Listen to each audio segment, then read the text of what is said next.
What's up, ladies and gentlemen, and welcome to episode 11 of Breaking the Narrative. This is the second episode of 2025, and I'm thinking of changing the name because the narrative is certainly changing. I don't seem to have to be breaking it anymore.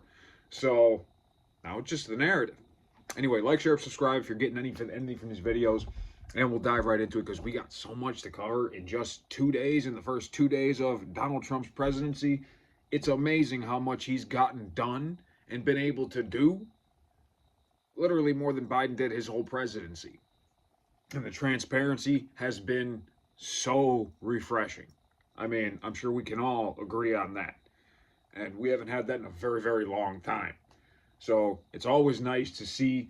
Inauguration speech was, I mean, it was directed right at Biden and Harris, and they were sitting right behind him, and they had to sit there and take it. And to his credit, he's becoming a lot more controlled, Donald Trump. He's not so off the chain. He doesn't go off on these rants. He definitely had a script on that speech, and he stuck to it. And I was expecting like a 3-hour speech, and it wasn't. It was more like a State of the Union address, honestly. And maybe that's because it was inside. I don't know, but it had more of that kind of a feeling because he's like, we all know what the problems are. We all know what the issues are. We all voted on them. This is what I'm gonna do. So I'm going to go right into that. He signed 200 executive orders right out of the gate.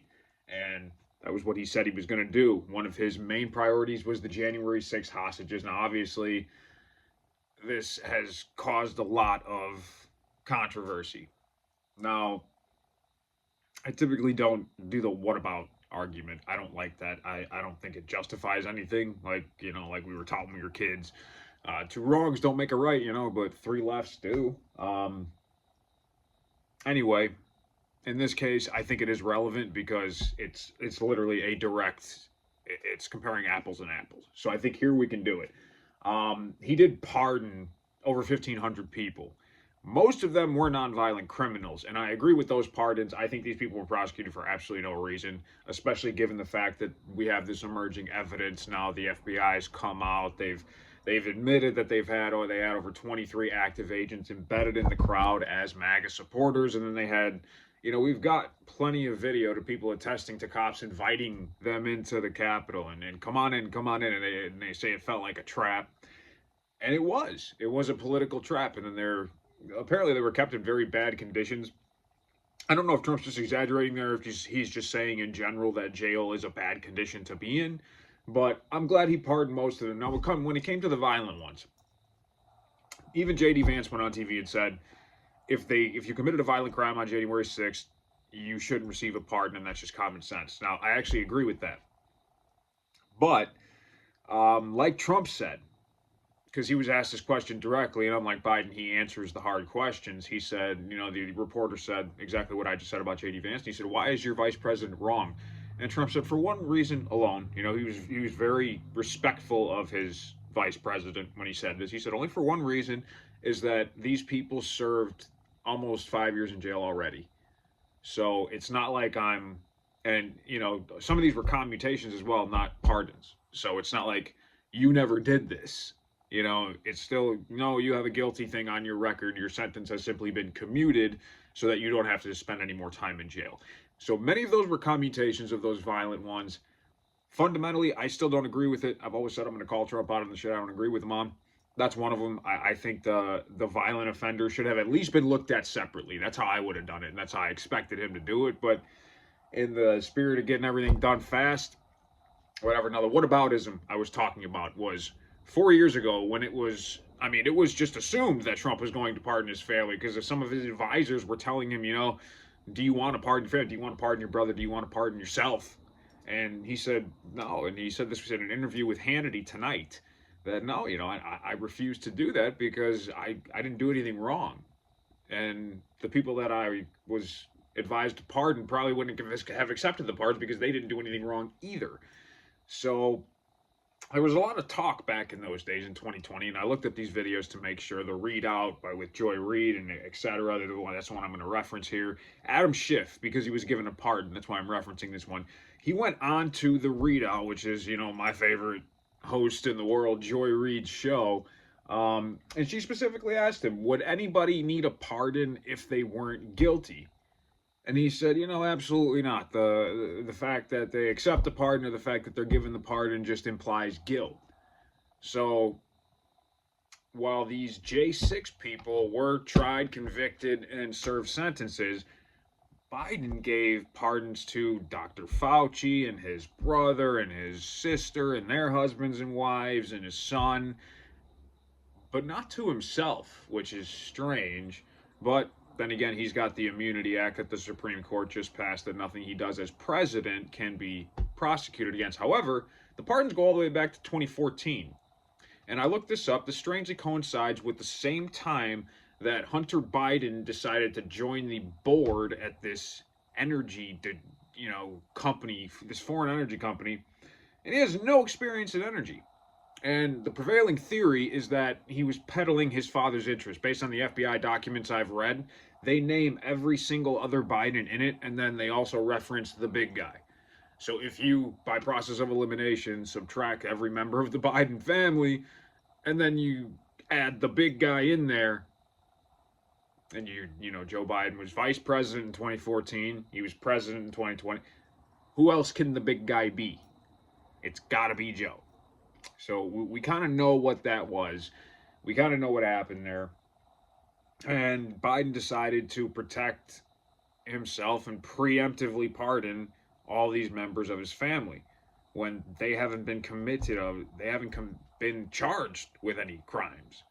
We still don't know what they did. So essentially what he's doing there is he is completely bypassing the justice system and just saying, before you're even tried and convicted under due process for this, I'm just going to grant you a blanket pardon. Now that is plain wrong. And I think that, no pun intended, trumps what Trump did in pardoning these J6 people who have already served time in jail and did go through due process of law in this whole committee thing. Now, you can disagree with me on that if you like. I'd like to know what let me know in the comments if you do, what you think about that, whose pardons you think were right, if you think any pardons are right. Do you think anybody should have the right to pardon anybody? Because I am curious about that. I was thinking about that myself, and the word pardon by nature it's a spiritual thing, right? It's something that, I'm Catholic, obviously, and we're going to talk about that bishop in a second, who is not Catholic. So I believe that nobody really has the true power to pardon anybody save God himself. Now, I don't know. What do other people think about it? What do you think about it? Let me know in the comments. Now, next thing I want to talk about is immigration. Now, this was a big issue for me. This was a big issue for a ton of Americans, 65% according to a Fox poll, and 55% according to a CBS poll. So they're all right there above 50%. Most people want to see illegal immigrants deported. It's just a fact of the matter. Most people want to see illegal immigrants gone. Now, not legal immigrants, not your abuelas or whatever they're calling it. They're not going to come after legal immigrants. They're targeting criminals, and they've already started this. The mass deportation has begun. Boots are on the ground. Trump declared a state of emergency, declaring the cartels a terrorist organization, which means that we can now use military force and strategy against them. And I think we should, because of all the fentanyl that's pouring in. How many Americans die from that every year? That's a direct Mexico problem. So I think the cartels we need to come down on them with the full force of the military and end that terrorist organization. So I love that he did that. And I love that he's taking these steps to protect America and save American lives directly. He also deployed troops to the southern border pursuant to that. And Tom Homan got started already. I believe he started in Chicago, but I have not confirmed that. I do have a story here. Attention, breaking news. The El Paso border is being locked down as we speak. Heightened security measures are being enforced, and unauthorized movement beyond restricted areas will face immediate arrest. We are taking back our country. Now, Tom Homan did say that he is targeting criminals. However, what do you call it? Parallel arrests may happen. I don't know what the actual cop term for that is, but so if an illegal immigrant is a criminal and they're hiding out in another legal immigrant's house, and they come for the criminal and they find out that the other person is also an illegal alien, they are going to enforce the law and take them out of the country. Now, if you want to debate this issue, the fundamental thing here is who deserves to be here. And we're not just talking about South America, we're talking about literally every country. Venezuela is a big one. The Venezuelan gangs are taking over apartments. The criminal element is real. The terrorism element is real. These people have been pouring into our country because of an open border policy that should have never been enacted. And they're being allowed to act freely because we can't even hold them in sanctuary cities. I mean, it's absolutely insane. So let's see. Moving on to, so I think it's a good thing. I think it's a good thing that real action, visible action is being taken on this. The person who posted that on X is just a Texas resident, yeah, in El Paso, that feels much safer going to sleep tonight knowing that these illegal criminals are being found or being deported, and that she's seeing extra troops at her border to protect people from crossing over. So that's great. I'm glad she is sleeping better. DEI, with one order, DEI is dead. No more diversity, equity, inclusion. Now, I want to be careful how I say this. This DEI strategy has been an absolutely terrible thing, not because diversity, equity, inclusion are a terrible thing, but because it puts everybody into these boxes that are not necessarily relevant to whatever job it is that they're doing. And we've seen this manifested with the fires right here in LA. Now, let's be clear, most of these firefighters are absolute heroes.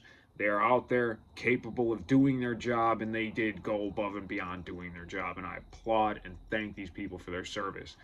However, that video that's circulated, I don't think that firefighter for anything that said a man shouldn't be in that place if I have to carry him out of a fire. No, your job is to carry him out of the fire. If you don't meet those physical requirements, I don't care that you're a female, lesbian, whatever. It doesn't matter. You shouldn't have the job. So we're going back to a concept called meritocracy, which is not something that's discussed a lot in the legacy liberal media, because meritocracy means, like Martin Luther King said, judging somebody not by the color of their skin, but by the content of their character, by their ability, best person for the job.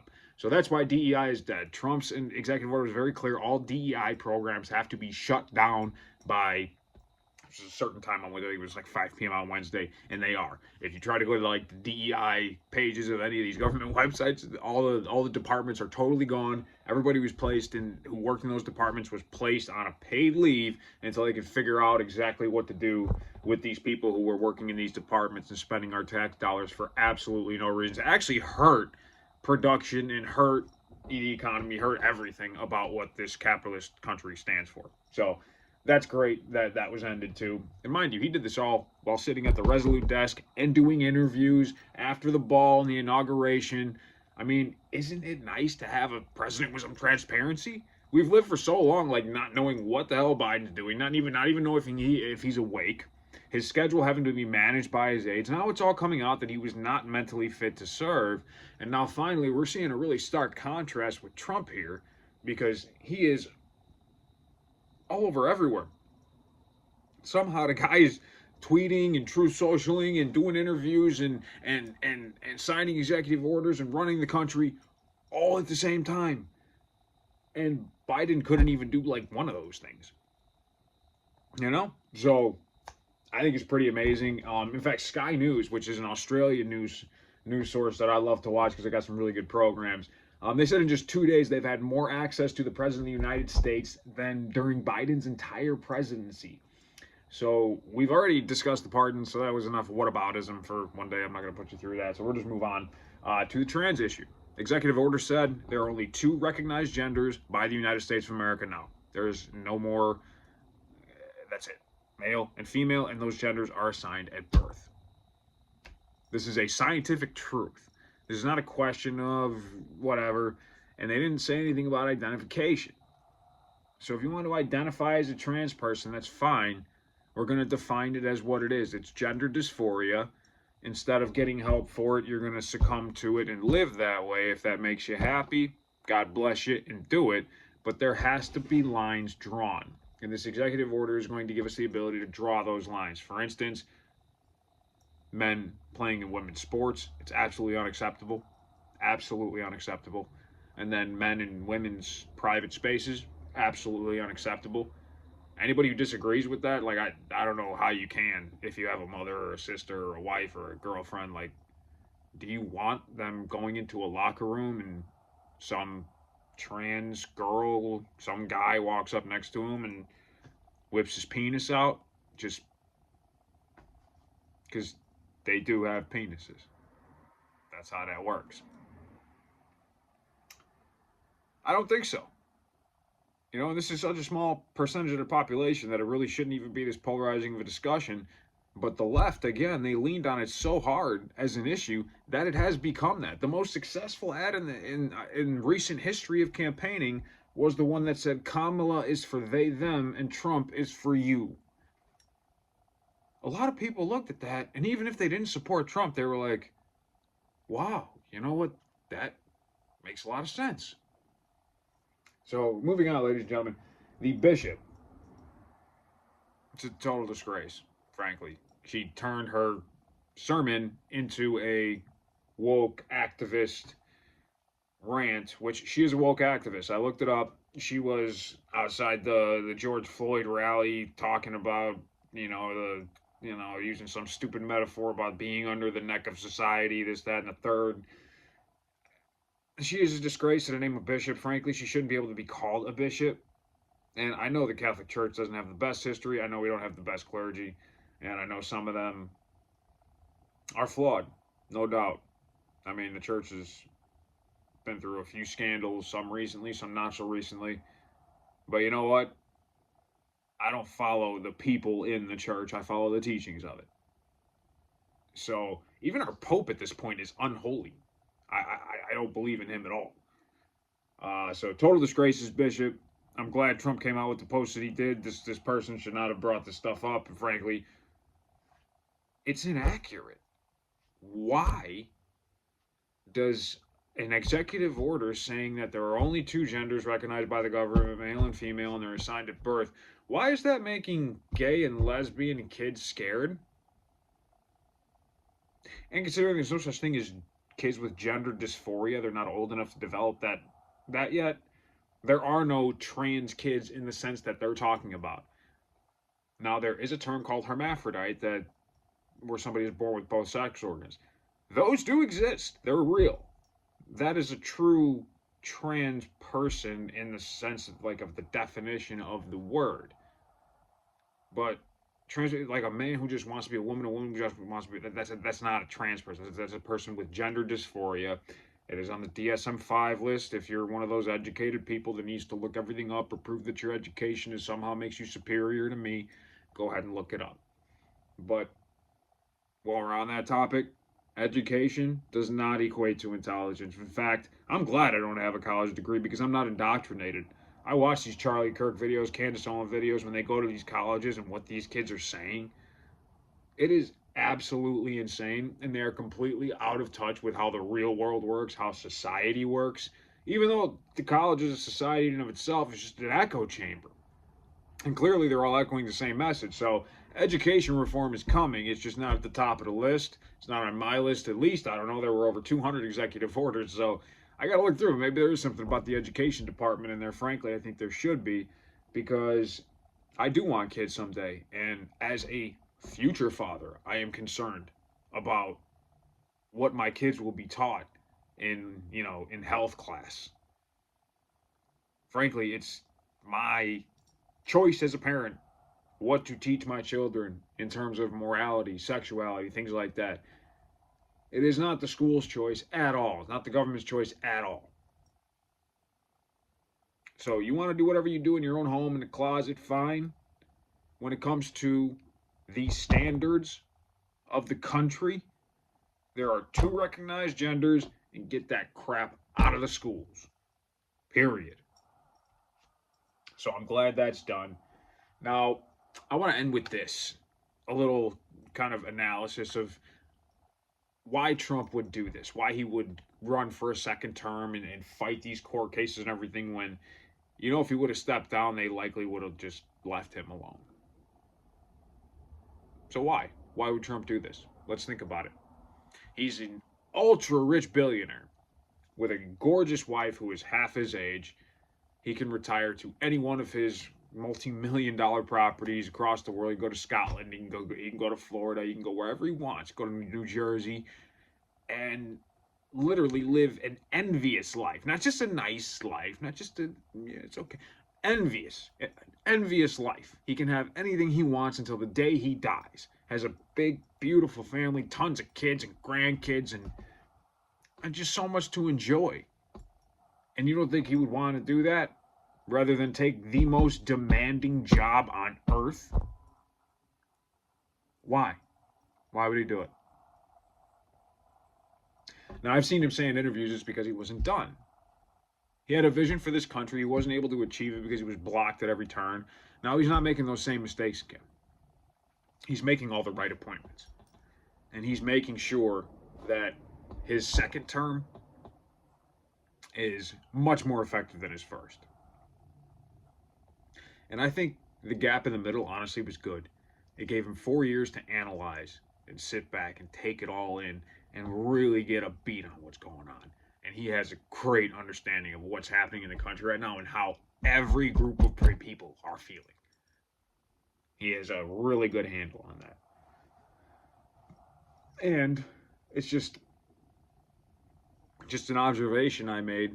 There's a saying that says that you can tell a man's character by the, or you can tell a tree's, health by the fruit that it bears. Same way, kind of like a man's character. You can tell a man's character by the fruit he bears. Well, I've been watching Barron and, Trump's whole family. They're all clean cut. They're all educated. They're all extremely well spoken. They're all extremely polite and cordial and professional. And Barron, I saw that he's starting a luxury real estate company with a couple other young people. Kid's 18 years old. And if you look at him, he's so well put together. He carries himself so well.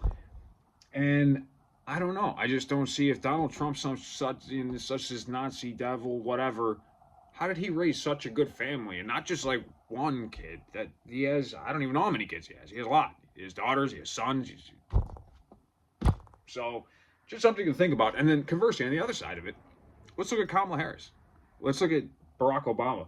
She's about to get divorced from her husband when just a couple, not even a month ago, she was talking about, oh, I love you, this and that and the other. It was a big show. It was a big lie. And that's where she's the most inauthentic person I've ever seen, which is what I think primarily lost her the election, is that she's just not real. She can't do what Trump can do and sit down with Joe Rogan for 3 hours and just talk.